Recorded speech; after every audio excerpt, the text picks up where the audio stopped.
Hey everyone, my name is Chelsea Willis, and I am doing this Module 1 discussion board on sage, and also known as Salvia officinalis. So, sage can be found in the family Lamiaceae. Its common names are also known as garden sage, meadow sage, Dalmatian sage, and common sage. Some characteristics of the sage herb is going to be that the stem is square and it's kind of hairy and it can get to about 3 feet tall. It is a perennial herb. The leaves are elongated, oval, pointed, and a little leathery, almost like hairy as well. And they can be a grayish green with a lightly toothed margin. It's very textured. And the leaves grow out opposite and stalked. The flowers are a purplish blue and they are in whorls on top of the stem, so they kind of shoot out to the flowers. The root is a central taproot. The branches that are touching the soil develop root quickly and spread out, as you can see in the picture. And the taste is pungent and astringent, and the odor is very aromatic with a hint of camphor. And camphor is kind of like a woody, earthy smell. Your active constituents that you're going to find in sage contain volatile oils, tannin, resin, bitter principles, flavonoids, estrogenic substances, triterpenoids, ursolic acid, and olenolic acid. Here I created a list of the therapeutic actions you will find. You have antibacterial, anti-inflammatory, antimicrobial, antispasmodic, antiviral, aromatic, astringent, carminative, diaphoretic, that can also be stimulating as well as relaxing, emmenagogue, expectorant, febrifuge, nervine, which is also a stimulant. I did put just stimulant on there because it is both, and then a tonic and a vulnerary. Medicinal uses for sage. The parts that you're going to see used are leaves and the essential oils of the herb. Sage is an effective anti-inflammatory, also an excellent diaphoretic, like we saw on the list, when it is used hot.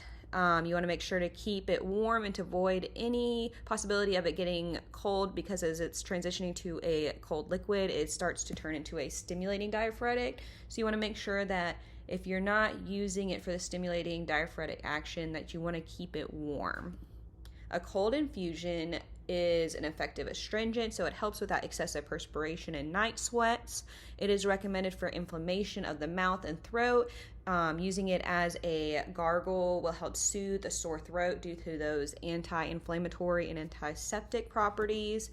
It is also useful for all nervous ailments and believed to be improve the memory and attention. And there is being studies done for like dementia and Alzheimer's, and they're seeing some positive results there. A pinch of sage leaves infused in a cup of water and drunk throughout the day can help prevent a cold from developing.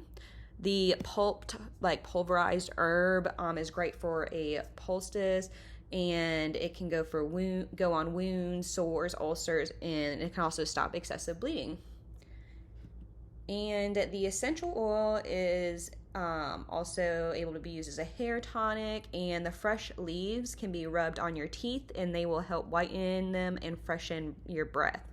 A cream can be made with the sage and rhubarb and has shown potential for supporting cold sores, which can be really useful if you cannot get a prescription. I made a list here of other medicinal uses. Not really going to go through all of these since we already been through some of the other medicinal uses, but you can pause if you wanted to read through them. Culinary uses. Sage herb is a popular herb for stuffing.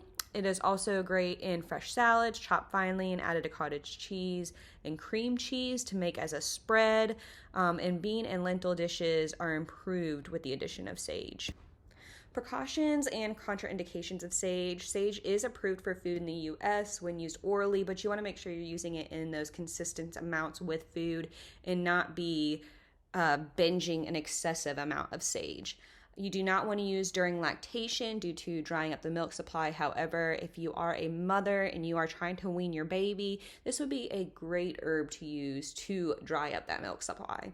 Contraindicated also in pregnancy, and the essential oil is contraindicated for long-term use, and you never want to exceed a recommended dose of essential oil due to that therapeutic margin. Essential oil can also cause moderate skin irritation, especially if you have very sensitive skin.